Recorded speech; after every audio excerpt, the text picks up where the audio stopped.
Well, very well. Okay. So let me, one moment, please. Yeah. So it is better now. So Yes. what exactly has generally happens when you are there in school, you are a dreamer, right? When you actually start growing up, when you actually finish your professional degree, like all the young people over here, you have stars in your eyes, and you generally go to a job. And when you're hit with the reality, what is a reality, what is an expectations versus what you were dreaming, there is always a huge gap. And this is exactly what happened to me when I joined my first organization with Asian Paints. It so started like you go to the company and you expected a very highly uh, decorated office. You wanted to see air conditioning and all. That wasn't the case when I joined the organization. There was leaking roof. I joined there by wearing a tie. I walk into the office and I see a leaking roof. I see the broken chairs and so on and so forth. That was a reality of the Asian Paints there. And that is where the first thing that gets broken is what you dream and what is an actual and the reality. There are two different things. That was that point of time, not necessarily what is there today. Today, the company go out and try to meet this expectation as the first part. That's one. Second thing is, as you grow, you understand what you actually learned all your life studying. That may or may not have a direct reflection to what you are going to do. Like for example, I studied chemical engineering, and chemical engineering you study. I mean, most of our time was spent in terms of looking at how the ammonia or how the urea is made, right? And when you actually started working for a paint company, what you actually studied and what you actually started doing, it's got no relevance. Second thing, what also happens is that you are, but what actually it gives you, the study in an institute. If you should study and you should learn, it doesn't say that you should stop studying or you should not learn the moment you start working. So you have that has got a relevance. I will explain to you a little later. And then each day is a new challenge. It like in the management, you say VUCA, right? Every day is a VUCA when you are actually working in the organization, and you would have experience in Airtel. When you are actually going into the office and what you had planned for a day, that is gone, that is thrown out of the window the moment you walk inside the office. So that's another learning which is there. Third thing, the past has got no relevance to the future. I mean, if you feel that you can just keep on giving the projections, how the sale is going to take place, how the government is going to react, how the people are going to react, it has got absolutely no relevance to the people. Fourth thing, what you actually learn is the people are the most important asset when you're dealing with it. Be it be IT, be it be brick and mortar, or be it be any organization. Without people, you are talking to a beautiful office or an office with a desk and chair and so on and so forth. So that's what happens. But when I look at the students today, they don't have to struggle to learn. When you talk about struggle to learn, like when we were studying, for each thing you have to actually struggle. Like if I wanted to go third law of thermodynamics and I wanted to design a prill tower, I had to spend a lot of time into the university, the library, and you need to go through so many books and journal. And today you have Google Mata. You just open and you just say, you will get videos, you will get what on how to design and not how to make a mistake. So that study is already was gone. So it has got today the world is far more easier. But with that easy part of it, it also comes a challenge, which we can discuss it a little later on that part. Then you realize is that you should never, when you start working, the other part of the working is you should never say no to any opportunity or any challenge which comes into your way. The moment you start saying no to a challenge, right, you stop learning. You stop looking at the things that what can give you another learning opportunity. So like me, I moved into various, well, when I joined the organization, I joined there as a technical person. And then I moved into the sales. And I moved not only in the sales, I moved to the locations where I did not even know the language. Like, for example, I moved from a city called Kanpur to Bombay to work on technical part. Then went into Bangalore, worked there. I didn't know Kannada. I mean, today Karnataka is totally different than what it was there when I started. Then I went and started working in a city called Madras. Most of the people may not know it was erstwhile Chennai. You started working there. Then you came back to Bangalore, worked in product management in Asian Paints and designed all those touchwood and so on and so forth. Then started working in Delhi. And each assignment, believe me, each assignment gave you a good learning. Each assignment was different. In sales itself, we had the only in Calcutta, you had the issue like you had an issue about the union management because unionized sales, I had only first time experienced in Calcutta. That was height of communist rule there, if I remember correctly. Yeah, yes. Right. So when I got down from the plane and went to the branch, and you won't believe, before even they're interacting with me, there was already a slogan, Santosh Tandon Chor hai, Santosh Tandon Murdabad, go back Santosh Tandon. That was the welcome committee, badhai ho. That was a welcome committee. So those are the kind of things. So the journey has been arduous. One thing which I learned is never to say to any opportunity which comes across or challenge that came across. Even if there was a problem, I could have said no, being a North Indian, why would I like to work in Calcutta and say that, okay.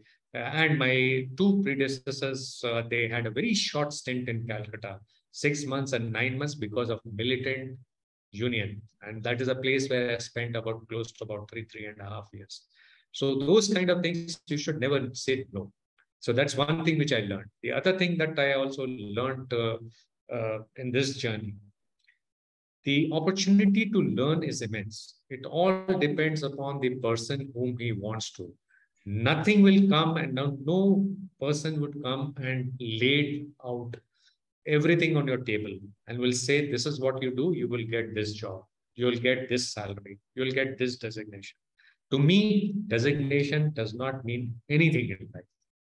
What it means is, have I learned? Have I did best of my ability?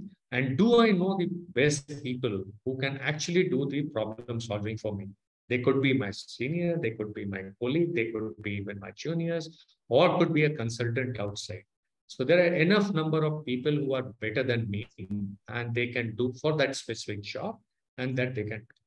So to sum it up, like if you are not boring too much about me, myself, this is the journey which I've been.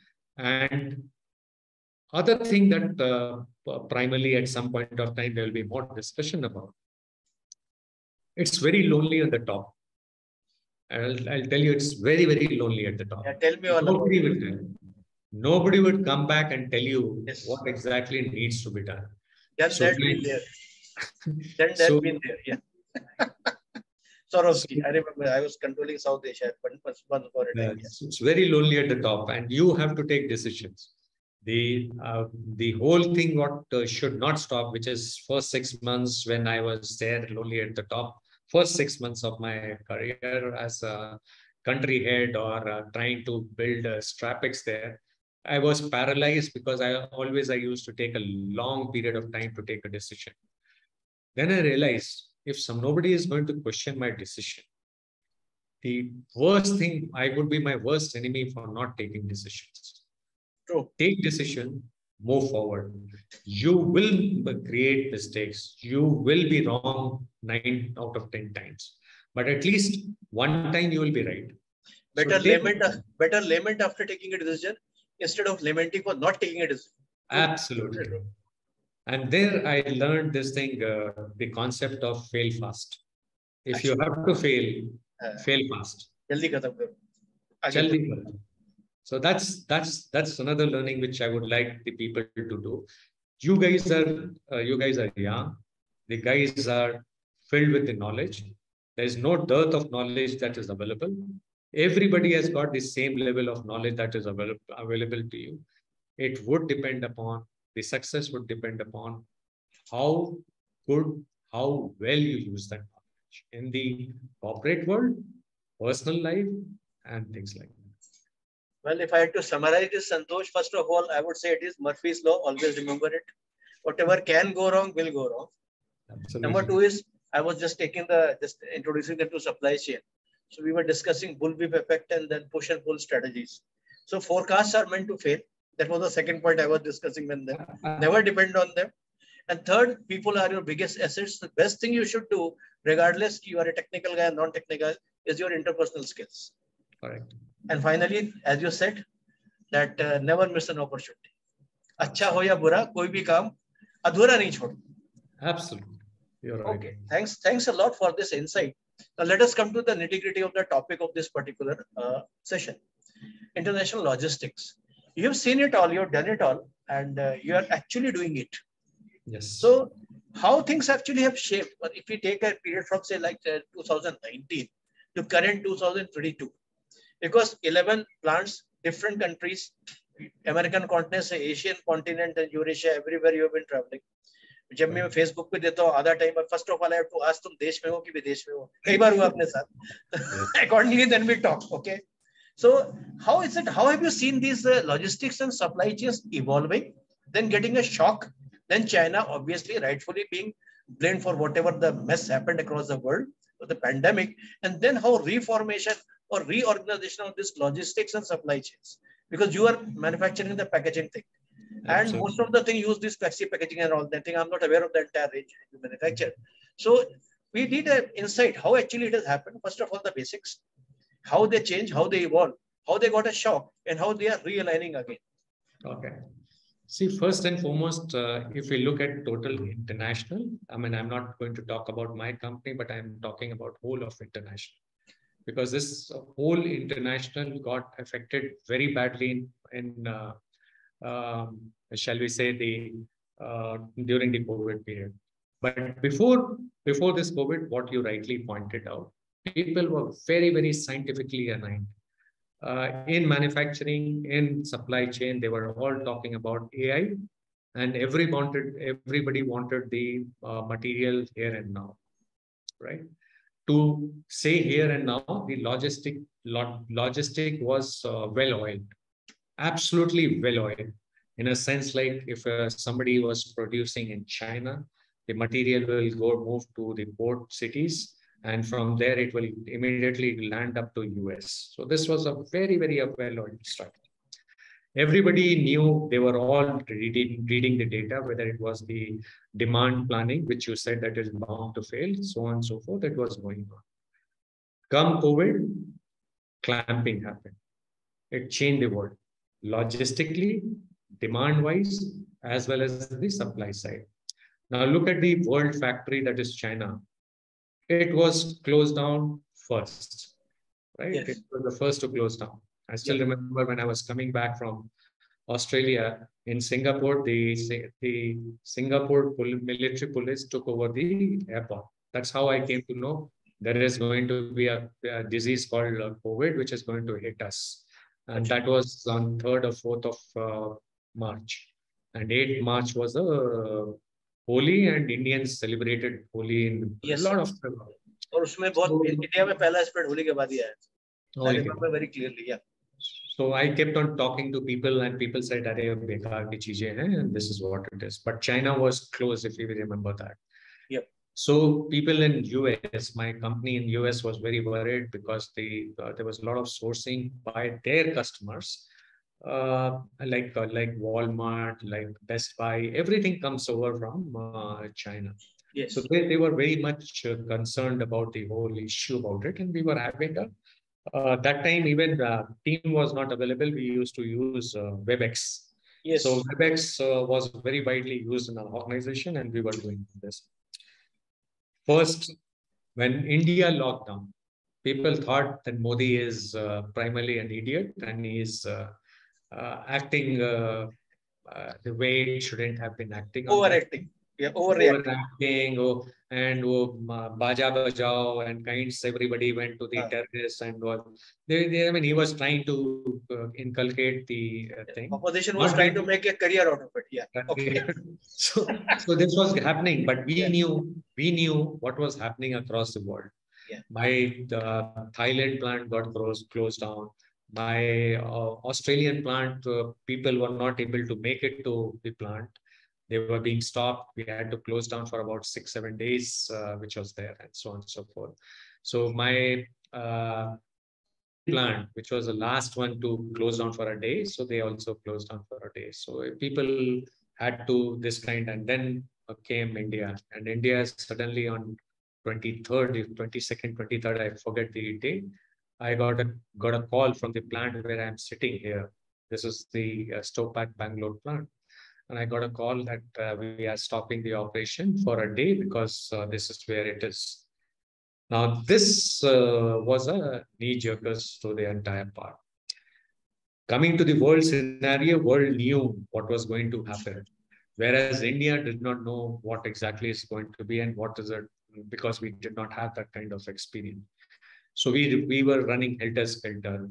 In New York City, the people were dying like the rats. They were dying like rats. And the entire demand went on for a toss, per se, because people wanted to get first survive.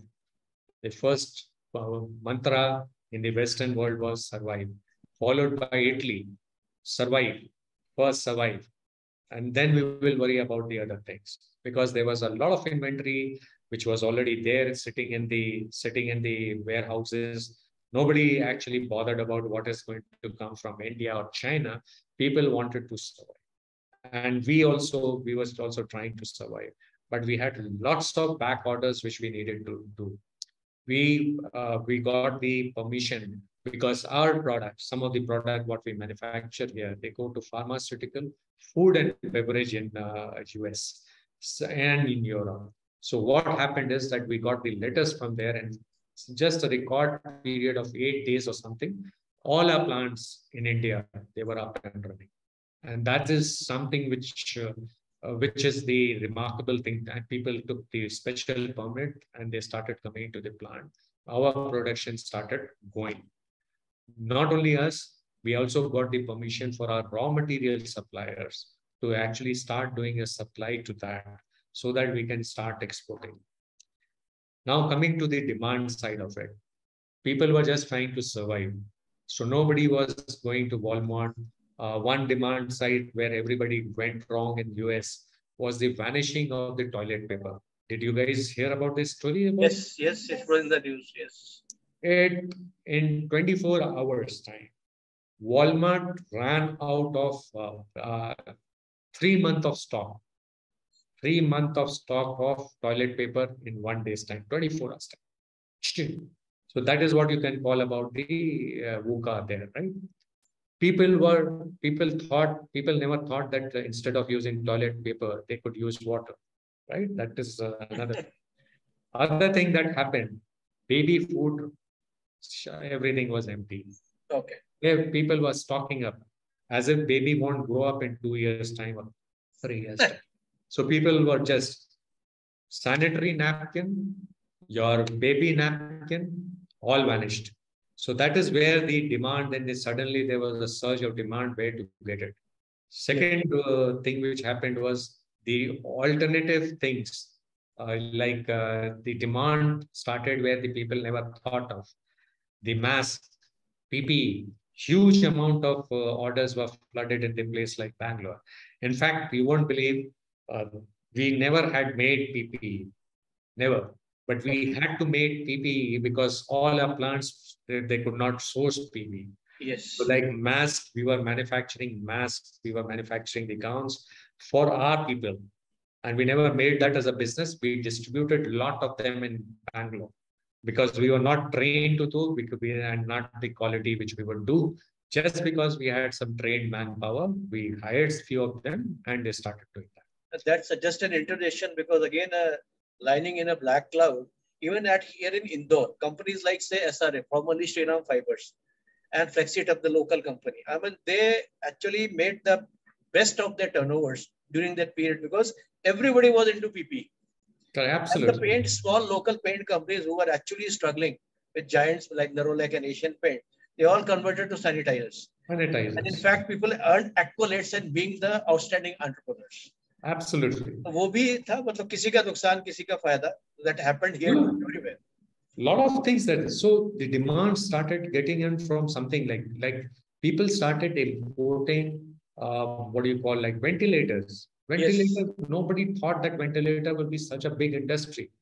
Oxygen cylinders. Yes. And believe me, the kind of the prices and the went under, it was a total crisis. So let's not go into a lot of details as far as that VUCA was concerned. But all industry, let me also tell here, like all industry took that as an opportunity. They were profiteers, but there were people like our company where Yes. we were not Yes. actually interested in making profit out of the misery of the people, but we distributed. We distributed close to about 50 odd oxygen cylinders and the things in India, ventilators in India. We got hold of the vent because we are a global company. We airlifted. We had ventilators for our own offices. So those are the kind of things which we were able to organize.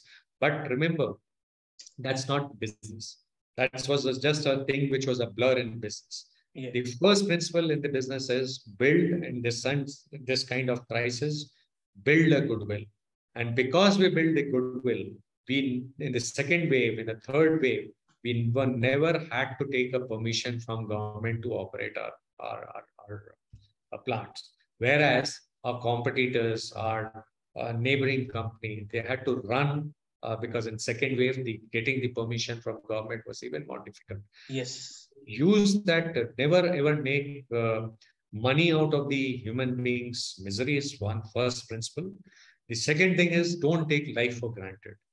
We lost people. Yes. Youngsters when we lost young people. I lost in this plant. I lost somebody who's 35, and he never had any comorbidity, and we lost people. We lost people here. We lost people in sales. We lost people with comorbidity. We lost people. We lost people. But that should be like the first and the immediate thing is that yes, life is important. Jaan hai to jahan hai. So that is the another thing that is the learning. Third thing is don't take cash flow and your customers for granted. Because you have to go all out to fulfill the need. You may ration it, but you cannot cut your communications.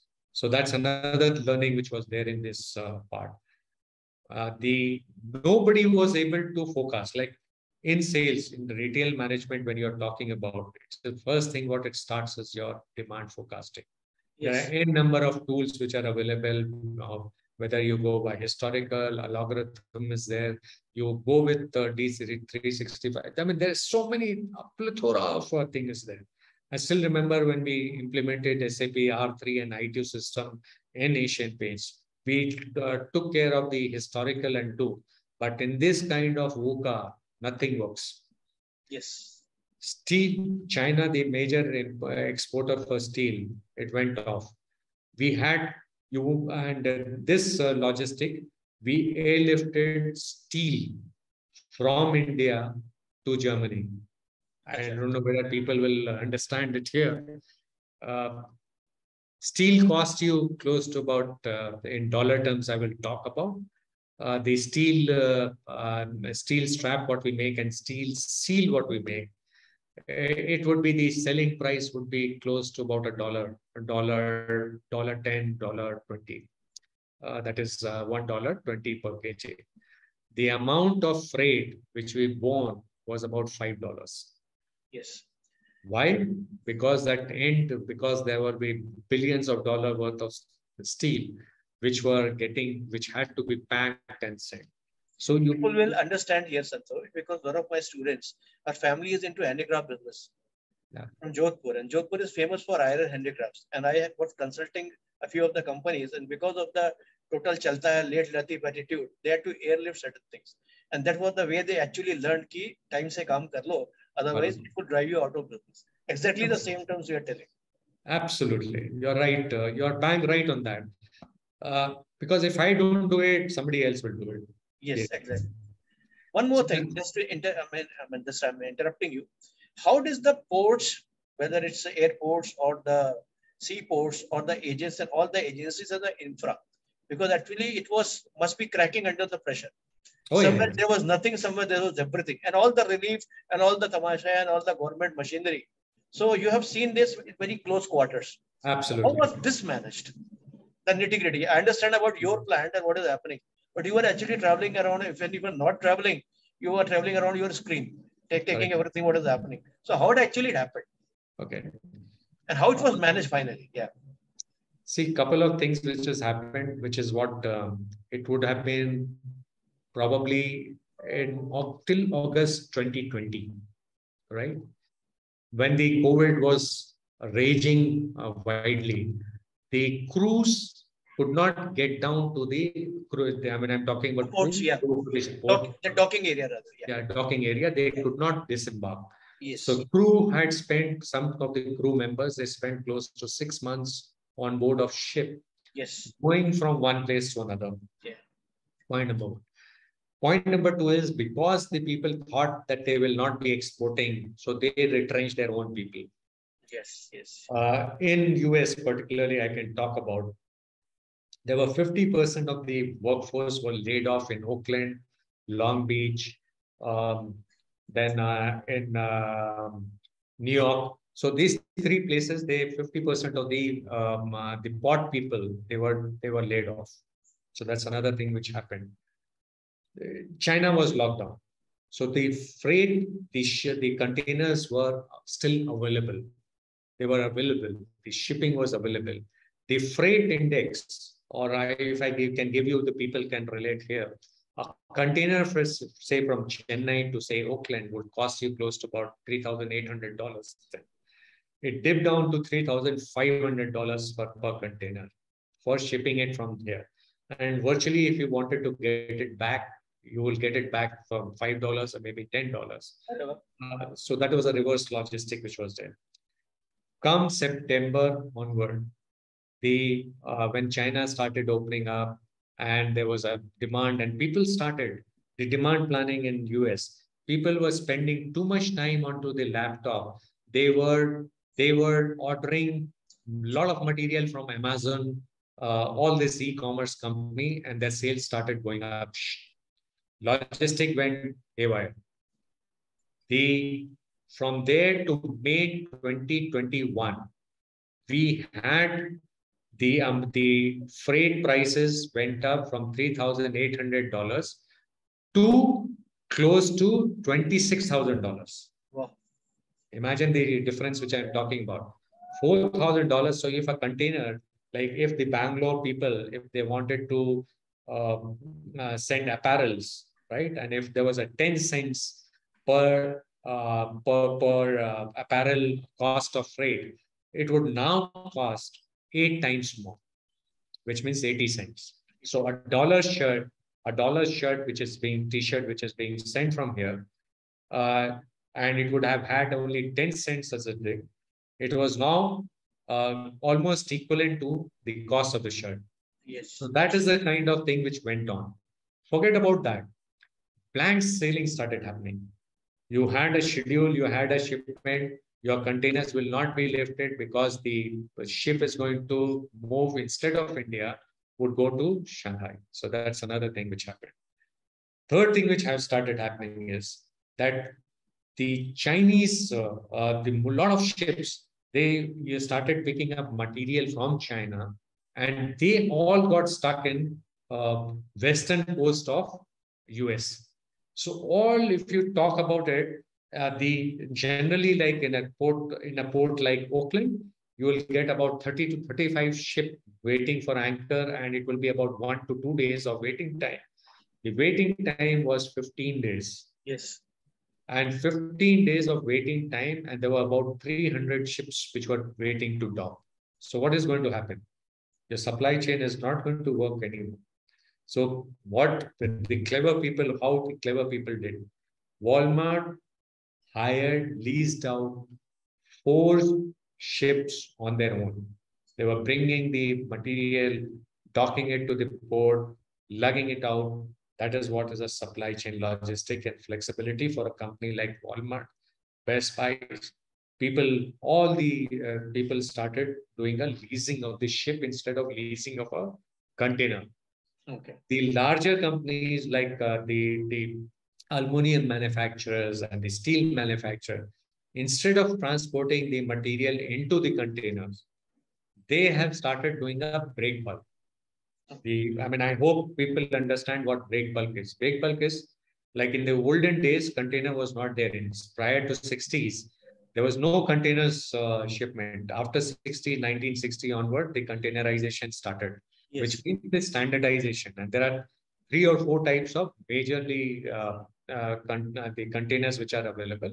One is 20 feet, 40 feet, 40 feet high cube, open top, and there are many more, but I'm just saying it, these are the 4 generic part. So this has taken away a lot of the steel, aluminum ingots into this from the brake pulp to this because it gives you a lot of multimodal thing. Just to tell you what I'm sure that people know about multimodal, right? Multimodal transport, yes, they know. They Not know a single mode, multiple mode. You bring it from ship, you transport it on train, and then you transport from road. It's multimodal. Absolutely. Yeah. So that flexibility it gave, right? Now with it, if the आपके पास container ही नहीं है तो आप चलाओगे क्या? So now what started happening? All the brake bulk they started coming to the port in US as well also in Europe, and then they started unloading into the trucks and trailers and then bringing it. It had a second supply chain disruption. You know what is the second supply chain disruption? Because you are taking more of this kind of a shipment. There are no trained drivers available in US as well as in Europe. Yeah. Yes, so yes. They yes. vanished. Second, because they were doing a lot of overtime. See, this is the nuance of it. They were doing overtime. They started meeting. They had a lot of unsafe journeys. People dying in the road accidents and all. So the limitation on the road safety, they said you are going to be tracked by using GPS and you cannot drive the truck more than 12 hours. Achha. So that's second disruption. Now, whatever train drivers were there, they were there in high demand. What would the companies do? So another disruption. So that's what taking you through the logistic. The disruption is in each end of the supply chain, there was total disruption. On the same lines, if I just compare the case study, which has actually become a case study, what Amul did during the pandemic period, they had complete trains. Yes. There was virtually no lack or no, a paucity or no shortage of milk across India, and those huge goods train full of milk tankers. They took care because there was no road transport. It was all bad. It was all stopped. Flights were not going. They were not coming in and out. Let's become a case study. So if you compare it with unavailability of drivers and those constraints happening in Europe and US, supposedly highly developed economies, I think we did quite an okay job compared to these giants. Yes. What do you say? Oh, so we were lucky. We are not seeing these shortages. Barring that first 3 months, we have not seen any shortage. I don't think that Indians saw misery. कुछ विशेष नहीं हुआ, एक महीने की तमाशा था बस, सिर्फ एक महीने. And we managed. We managed a lot. There was no milk shortage. There was no vegetable shortage. Yes, it was not. There was nothing like this. There was no meat shortage for the people who eat meat. Fish, nothing. It was only inconvenience, yes. But this was a shortage across Europe, across US and Australia. If you wanted to buy a milk was in short. So can we say one thing, Santosh, apart from all the hullabaloo and all the technology and the AR and VRs and whatever it is, the simple earthy, you can say the approach of a businessman in India, it actually proved to be more than a match for all the advanced instruments present in the West as far as the supply chains are concerned in the time of need. So do you agree with that? Because if you see our medical thing, we have got one of the worst healthcare systems in the world, and it was being compared with the one of the top. People actually dying like insects. We had our own share of that, but we have come out very strong. And as in your own word, there were hardly any shortages. Yes, there was some problem. There were certain bottlenecks, but nothing like that. So how do you compare? See, if I were to compare, I think I still feel, I don't know about the students here, they would Google it out better. I feel US has got the most expensive and the worst healthcare sector. Okay. Most expensive and worst healthcare sector. If you do not have insurance, yes, don't have insurance, yes, yes, you yes, are as good as dead. And that is what happened in New York. yes. People would have, I mean, if you go and Google out all the part of it, because we were seeing it real life, because people did not know. Everybody was, believing Dr. Fauci, and Dr. Fauci was being discredited by Trump. So he was, for some reason, they were in loggerhead, and people died like rats in New York. So that's one. So I do not. That did not happen in India. He was very much amplified by the good Dr. Yeah. Tedros. Yes, The absolutely. good Dr. Tedros and the good Dr. Fauci. I think those two were the major culprits of this thing. And if you look at, if you take a step back in India, India was also faltered a lot. Yes. Thanks to that 3 weeks or 4 weeks of the complete lockdown, Yes, lockdown, yes, but 21 days what we had, I think that did a lot of good service. yes. I mean, people would know that we were trying to compare with 1919 pandemic. Had it been not be technology, the WhatsApp group and all, and the people had not gone into that, I don't believe the Indian numbers, fatality numbers. But even if I take 4 times, it is far lesser than what happened in 1999 or 1919, Yes. where the fatality was 1/10 of the population were wiped off from the face of India. Yes. 3.5 to 4 crore people, they just died. Spanish flu you're talking about? Yes. Yes, Spanish flu. Yes, yes, yes. So that is where we did not have that kind of a thing which is there. So now, what exactly is the situation here? We did well, and since we did well, we should not take a pride that we were better off. We as a country, we did not have that acute where the people were dying of starvation. Yes, there were a lot of inconvenience which happened for the people who were primarily moving out from one place to another. So there was a lot of issues that went on and on and on and on, this kind of thing. So I would say yes, there was a lot of inconvenience to the people. We did better. Great. So I was about to ask you, coming to the last leg of our interaction, I was about to ask you the skills and what you have picked up and what you like to advise to a student. Fortunately, half of the part you already covered. Right. You've already given them very, sterling advice. But certain 1 or 2 or 3 or 4 skills which you feel that you acquired over a time at the hard way. Guys like you and me. So there's something which could be a part and which could be inculcated because we happen to be India's first skill university. And the second is again of the same group in Pune. So we actually work on something what's called Hochschule, the German model. So we actually skill people around 70 odd percent is the skilling. So that when we are talking, the guys are taking notes and they'll be giving exercise on that.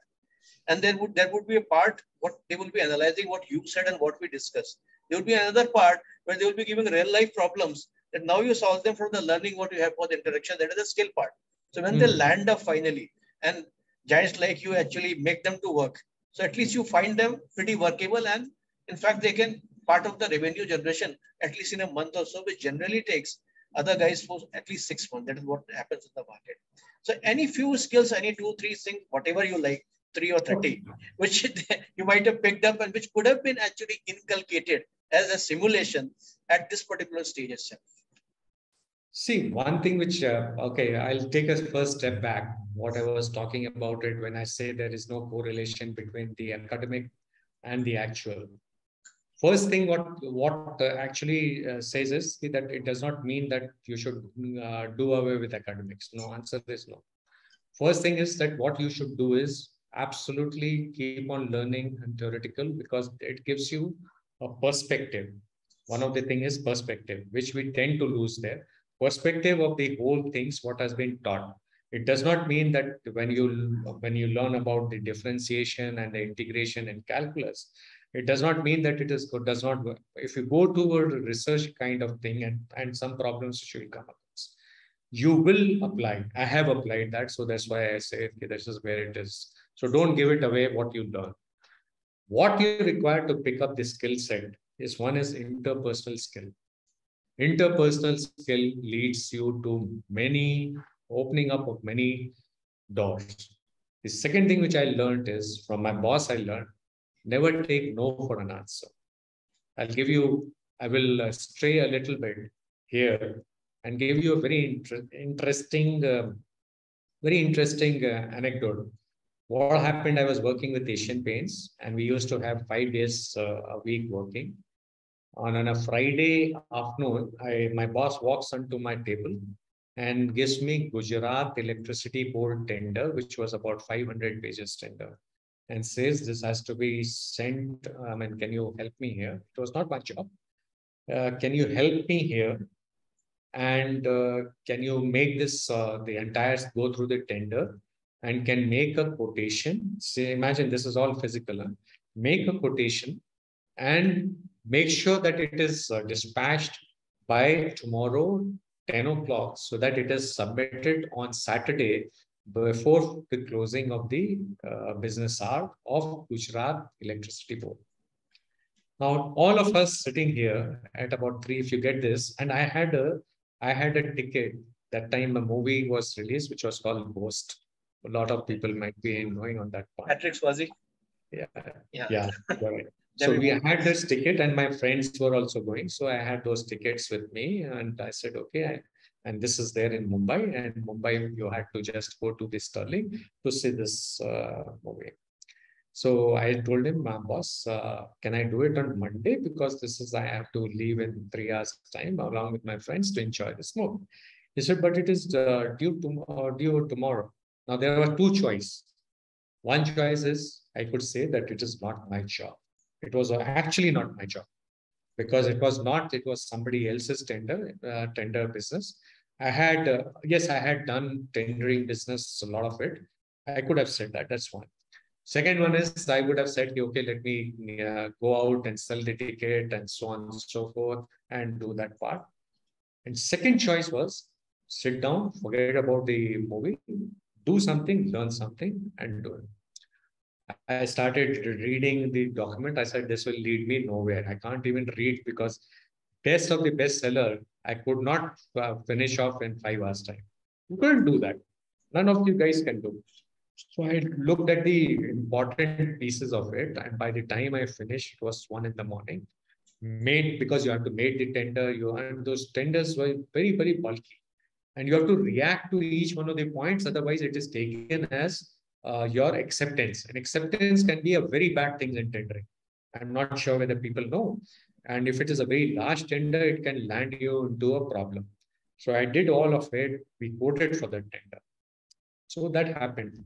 Now, where it comes to picture, on Monday, when we were just walking down late evening, he said, Santosh, you had the ticket for this movie because we were standing in front of Stalin. Yes.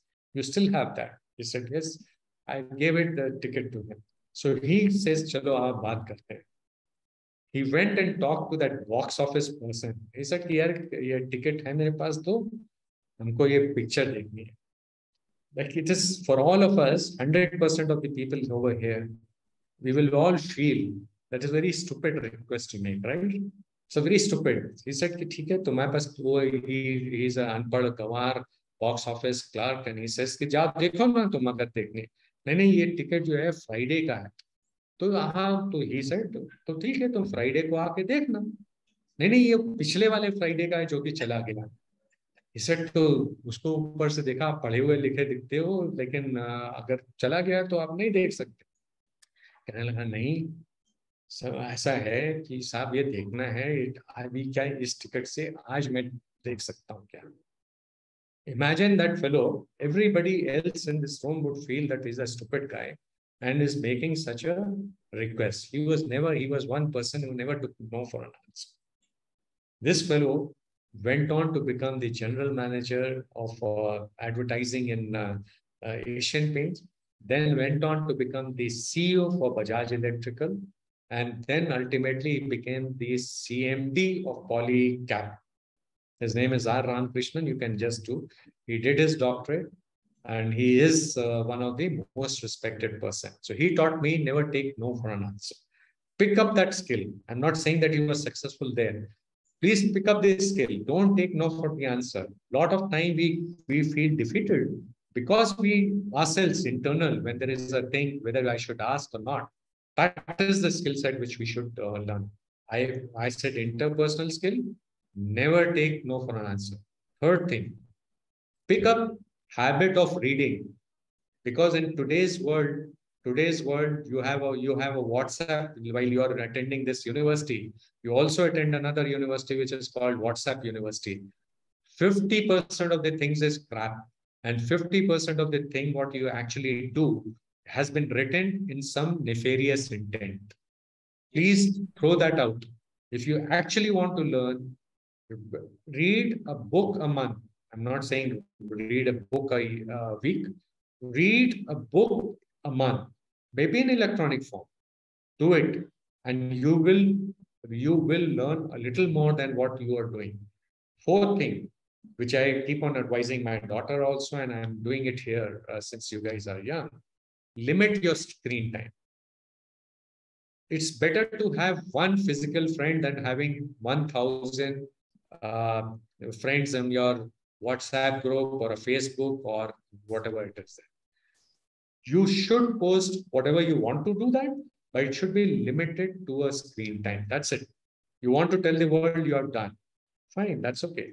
But what you actually doing, because I know for a fact, my uh, if you were to go and visit the Facebook or sometime the WhatsApp profile of the people who work for me, you will feel that they are richer than probably Dhirubhai Ambani, or not Dhirubhai, Mukesh Ambani.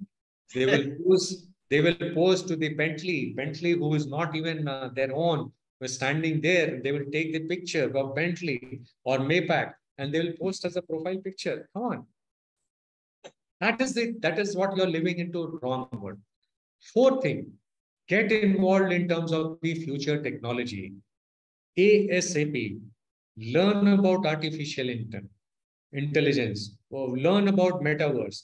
It's not going to solve your problems, but it will only give you perspective, because there will be more problems to be solved with a different methodology. I don't Oh, know. People would absolutely have correct. actually worked about it. Metaverse is one of the most is a site where you have the most of groping going on, a lot of things which I shouldn't be talking here. There are so many things which is nefarious, which is going on, which needs to be solved.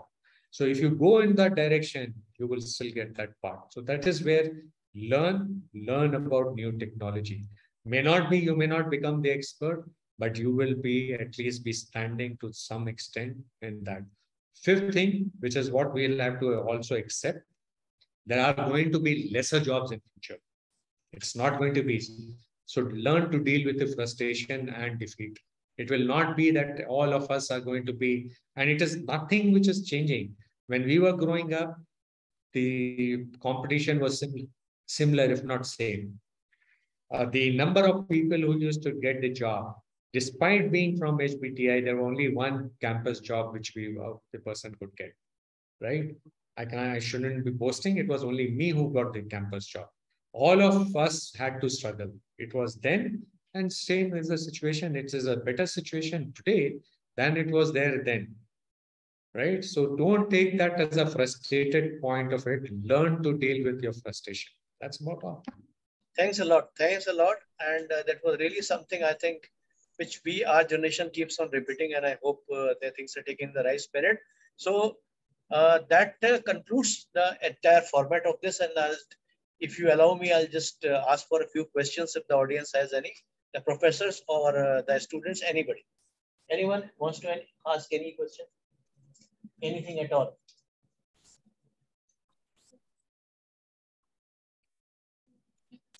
कोई बात One of my students wants to ask a few questions, not only one question. Please, sir. Please go ahead.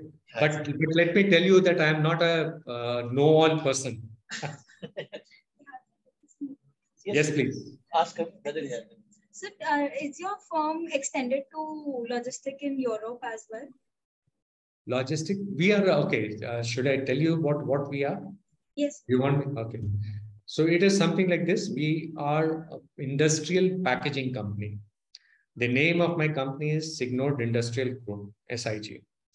We are located into 43 countries, and in Europe, because it has got a history of being acquiring small company, Okay. and trying to build it to a conglomerate. And we are owned by Crown and Cork. You can Google it out. It's about $12 billion company. Crown Cork company is our parent company, which is the world largest manufacturer for Coke, Pepsi, cans. Okay, so this is where we are. We are located everywhere, but we are never to be seen because it's highly competitive company, competitive, and if we operate in a wafer thin margins, and yeah, so you name it, and we have a plethora of products. We are into like automatic storage and retrieval system, like when you buy, say, Cadbury's, right, in India, you'll never come to know that our product has touched that Cadbury. Because after it is manufactured, it is all robotics put into the cartons. Cartons are sealed, put into the pallet. Pallet is put by the automatic storage. You type in the bay, it will go and keep it in that bay, maybe about 7,000 odd pallet sizes, which is stored and go. Same thing happens when you buy Balaji wafers, Haldiram. So those kind of stuff which we do. So my question is, like, when the generally two firms decide on the Incoterm, whether it will be FOB or CIF or CNF. Now my question is, like in the Suez Canal, the Evergreen ship had stuck. So in such cases, how do the Incoterms stay the same, or is the loss distributed? How does it work? Incoterms remains the same. Incoterms does not change. When Evergreen, it was stuck into Suez Canal, not Suez Canal. Did I hear Suez Canal? So Evergreen, it also affected us very badly too, because a lot of our European shipment, they got done. Now, if you were going to ask whether what happened to the shippers did not have to pay anything. We did not have to pay more in terms of sending it, because my 3 containers were stuck for almost about 15 days. Because once they moved it out, they had to regulate the traffic into Suez Canal. So we did not have to pay anything, nor the demurrage charges. It was company and the insurance companies which had to pay. Okay. Insurance, that's what the answer is. And probably you would be the right person to explain. The largest insurance conglomerate, they are located in UK. You may be aware of that. And they are the one who actually do all the reinsurance and stuff like that. Anything else? So freight consolidation. Yeah. Freight, not freight, it is freight consolidation. Freight consolidation, is it a good option, or is booking an entire container more? Depends. Now, there are two things. We book full containers because our volumes are pretty high in terms of thing. Like, for example, like maybe we do about 100 containers a month, all plants put together in India. Now, if you are looking at the freight logistic as a career, it is a very good opportunity to look at the logistic as a career, because the freight consolidation is where you make a lot of money. Yep. If you are actually sending a container, and there are number of companies who offer this service, and if you have people like Moradabad, Jaipur, Jodhpur, where you are basically doing it, you will never have the amount of volume available to stuff a container. So freight containers, they basically put it tuck, and they make money. Because I've consulted a few handicraft companies, Moradabad, Jaipur, Badmer, and all that. ये यही करते हैं, कंसोलिडेटर्स इनके होते हैं जो freight को consolidate करके फिर आगे करते हैं, एंड दे मेक, क्योंकि छोटे छोटे पैकेट्स में they make a lot of money, इधर से लिया अपने वो कंसोलिडेशन बड़ा हो जाता है, ठीक है। Sir, last question. हाँ हाँ पूछो। So cross-talking is more of a chaos or is it an effective way Oh, of? very effective. And Asian Paints and HUL, have you seen any of the logistic? You must, if you, I mean, if you guys can get an opportunity, you should see how this is done. It was a Walmart practice. I'm sure that you guys must be knowing on that part. And we used to do it we copied and replicated in India. Asian Paints and HUL look, I mean, done that without taking, because if you know, like in Maharashtra, you have Matadi. In Kerala, you have all those union which will never even move their printer. If you take out that consignment, say 1 4-liter container, and keep it on the ground, and then you put it to another one, it is counted as 2 loads, right? Cross docking, 1 load, half the thing, half the expense, half the time, half the damage. It's very, very effective. Thank you, sir. Thanks a lot. Thanks a lot. Thanks a lot, sir. Anybody else? Yes, Ali, come. If you don't ask me question, I'm going to ask questions. Good afternoon, sir. Yeah. Yes, hi. Hi, sir. So, sir, my question is not related to logistics. It's related to your company, Signode. So, sir, I did some research for your company. So, it's basically a packaging manufacturing company. Yes. So, sir, you produce machines for case packaging, strapping systems, and all. So, sir, how do you compete with local vendors who provide better service and better after-sale services?